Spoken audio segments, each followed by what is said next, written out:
Bonjour, bienvenue sur jean-pierre-villatte.com. Je vous propose un nouveau tutoriel sur EBP devis facturation classique OpenLine sur le paramétrage des informations société. Ce tutoriel est vraiment très important. Après le tutoriel sur la création du dossier, c'est vraiment l'étape la plus importante avant de commencer la création des articles ou des clients par exemple, c'est de bien activer toutes les options qui vont vous être utiles pour bien démarrer votre dossier. Dans le menu paramètres, donc vous avez soit dans le volet de navigation, soit dans le menu horizontal ici, ou directement dans ce qu'on appelle l'écran de démarrage par rapport au menu paramètres, vous avez ici le bouton information société.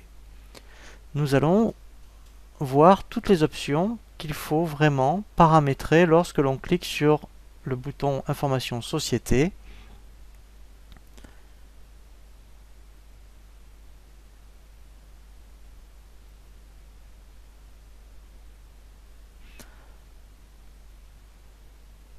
Dans le bouton information société, effectivement, vous voyez, vous avez toutes ces options à bien mettre en place avant de commencer. Donc, on va commencer par le premier au niveau de l'arborescence. Donc dans coordonnées, ici, il reprend vraiment les informations que vous avez indiquées lors de la création du dossier. Mais si demain vous avez l'adresse qui change, le numéro de téléphone par exemple, eh bien effectivement, ça sera ici qu'il faudra le modifier. Ensuite, au niveau information administrative, donc c'est ici que vous allez bien indiquer votre SIRET, votre code APE, votre code de registre du commerce, des sociétés ou des métiers en fonction de votre activité, et ici le capital. Donc ces informations sont très importantes également, puisque c'est ces informations qui vont apparaître ensuite sur vos devis, vos factures notamment. Information de TVA, donc ça c'est vraiment très important ici. Donc effectivement on l'indique lorsqu'on crée le dossier, mais si vous avez besoin d'apporter une modification, eh bien c'est ici que vous viendrez pour changer sur le numéro de TVA intracom ou éventuellement le mode de calcul de la TVA. Très important, le logo. Eh bien en fait, dès que vous allez importer ici un logo, donc si vous l'avez sur votre ordinateur, vous faites importer et on va le mettre directement ici. Automatiquement, on le verra dans un tutoriel justement sur la personnalisation des documents, eh bien il sera capable d'afficher vos factures ou vos devis avec votre logo. Concernant votre expert comptable, vous pouvez indiquer effectivement les coordonnées de votre expert comptable, et au niveau du contact, ici, vous indiquerez le nom de votre expert comptable. Alors, c'est facultatif, puisque ces informations, on les récupère nulle part, mais vous pouvez pourquoi pas l'indiquer. Alors, par contre, très important, ce sont les options comptables. Dans les options comptables, on va voir notamment les options générales. Donc, ici, c'est là où, en fait, par rapport au transfert comptable, eh bien, il ira vraiment dans ce dossier-là pour bien indiquer le fichier. Donc, effectivement, s'il y a des écritures déséquilibrées, bien déjà, si vous cochez ici que vous autorisez le transfert des écritures déséquilibrées, il le fera. Et ici, il va vous demander dans quel compte d'attente il doit mettre effectivement le montant qui est déséquilibré. Donc par défaut, c'est le compte 471. En principe, on ne le change pas. Ici, effectivement, pour après les écarts de règlement pour tout ce qui est après le lettrage, eh bien, vous pouvez indiquer, donc par défaut, il y a un seuil de 0,01. Vous pouvez très bien mettre, admettons, 1 euro, c'est ce qui est à peu près toléré en règle générale. Ici, très important, c'est la longueur des comptes. Donc, si vous avez EBP Compta, eh bien, directement, lorsqu'on va faire le transfert en compta, il va reprendre la longueur des comptes que vous avez indiqué ici pour les comptes généraux. Donc là, c'est pour les comptes 6 et 7. Les comptes de tiers, ici, c'est pour les clients et fournisseurs. Et les autres tiers, eh bien, dans devis et facturation, ça sera la TVA. Donc, si vous mettez, admettons, vous pourriez très bien mettre, admettons, 6. Bon, ce que je vous conseille, mettre 6 pour les comptes généraux et laisser 15 par contre pour les clients. Et alors, par contre pour les autres tiers, puisque normalement c'est tout ce qui est TVA, vous pouvez très bien mettre 6 et vous pouvez cocher compléter à droite par des zéros, comme ça au moins effectivement vous aurez une longueur des comptes, je dirais identique à 6, qu'il aura complété lui-même avec des zéros. Ensuite, au niveau de l'option tiers, et bien là, donc très important, c'est lui-même qui va construire vos comptes comptables pour vos clients. Par défaut, à chaque fois que vous créerez un client, il mettra 411 et ici, alors c'est pour ça qu'il faut faire attention à ce que vous allez mettre dans les fiches clients au niveau du code tiers, puisque par défaut, c'est ce qu'il va mettre pour construire le compte comptable. Si vous voulez, mettons le nom du client, et dans ce cas-là, il ne faudra pas prendre le code tiers, mais il faudra prendre le nom tiers. Le libellé des écritures, donc là par défaut en fait c'est déjà préparamétré. Alors je dirais tout ce qui est entre accolades, hein, c'est déjà codifié, c'est-à-dire que mettons le document avec le 0 et le 1 en fait, et bien en mettant ils mettront le libellé, le numéro de la facture, voilà. Donc le règlement, il mettra le nom du client, le mode de règlement et la date.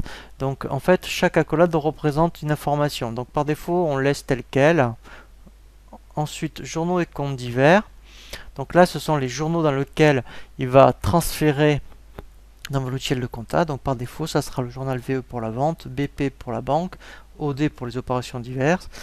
Donc là, c'est intéressant puisqu'il sera capable lui-même de faire, je dirais, l'écriture comptable pour les acomptes, puisque sur cette version, effectivement, vous verrez, c'est très facile pour générer des factures d'acompte.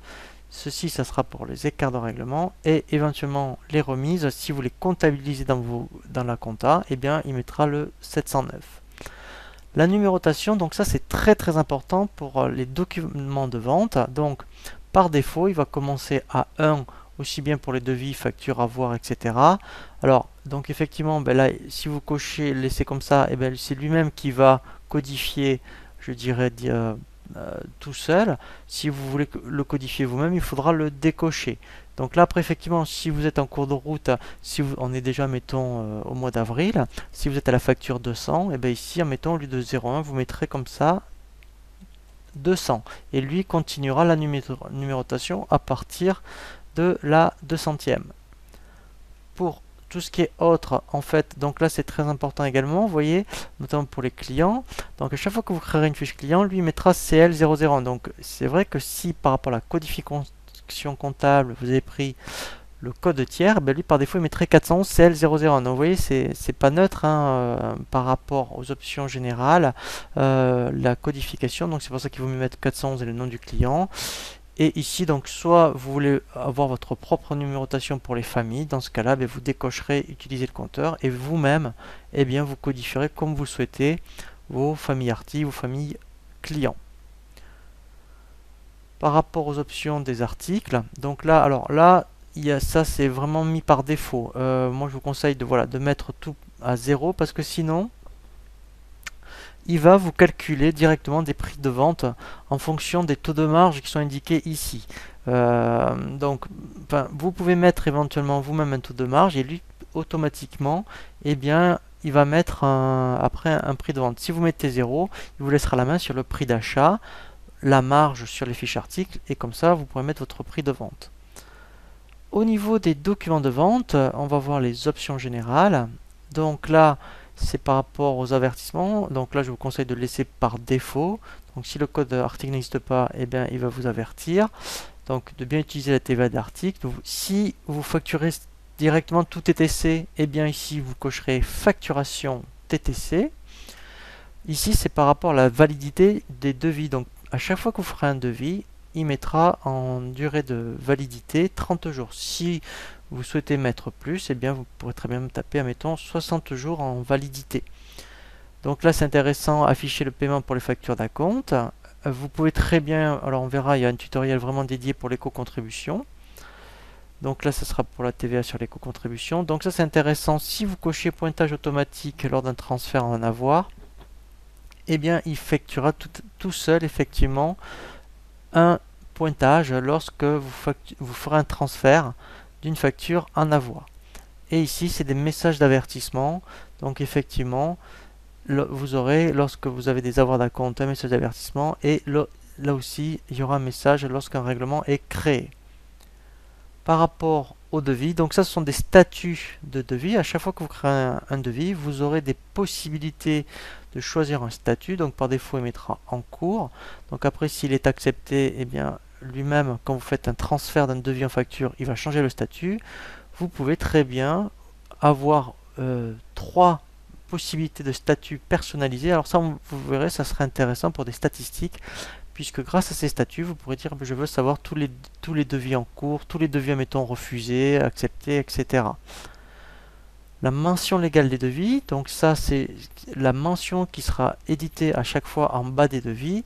Donc là c'est là où vous pourriez très bien rajouter, pourquoi pas, des mentions particulières qui vous sont propres. Automatiquement, il les mettra dans les devis en bas.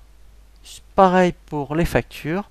Donc là, il y a déjà des mentions légales. Vous pourriez très bien en rajouter ou mettre une mention particulière. Il l'affichera par défaut. Au niveau des règlements, donc là, ici, effectivement, il y a donc un moyen de paiement par défaut. Donc vous pouvez laisser chèque. Et ici, effectivement, donc ça serait important. Alors, on peut le créer dès maintenant.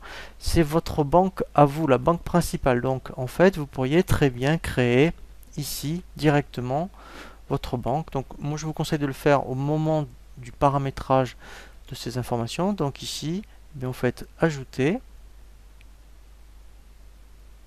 Et là, on va indiquer, mettons la banque. Donc si vous pourriez très bien mettre BP pour Banque Populaire, pourquoi pas.